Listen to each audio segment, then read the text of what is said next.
मिरजेत हद्दपार आरोपीवर पोलिसांची कारवाई.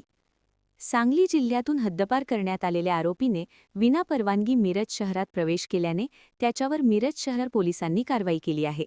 या प्रकरणी संबंधित आरोपीविरुद्ध मिरज शहर पोलीस ठाण्यात गुन्हा दाखल करण्यात आला आहे. ही कारवाई दिनांक 2 एप्रिल रोजी सायंकाळी 8:45 वाजण्याच्या सुमारास शास्त्री चौक परिसरात करण्यात आली. पोलिसांना गस्तीदरम्यान संशयित हालचाली दिसून आल्याने त्यांनी संबंधित व्यक्तीची चौकशी केली असता तो हद्दपार आदेशाचे उल्लंघन करत असल्याचे उघड झाले. हद्दपार आरोपी म्हणून शानूर करीम मुजावर वय 39 राहत चौगुले मळा झोपडपट्टी म्हैसाळ रोड मिरज याची ओळख पटली आहे. संबंधित आरोपीवर सांगली जिल्ह्यातून 1 वर्षासाठी हद्दपारची कारवाई करण्यात आलेली असतानाही त्यांनी कोणतीही पूर्वपरवानगी न घेता मिरज येथे येऊन आदेशाचे उल्लंघन केल्याचे पोलीस तपासात स्पष्ट झाले आहे. या प्रकरणाचा पुढील तपास मिरज शहर पोलीस करत आहेत. महान कार्य न्यूजसाठी आदी माने, मिरज.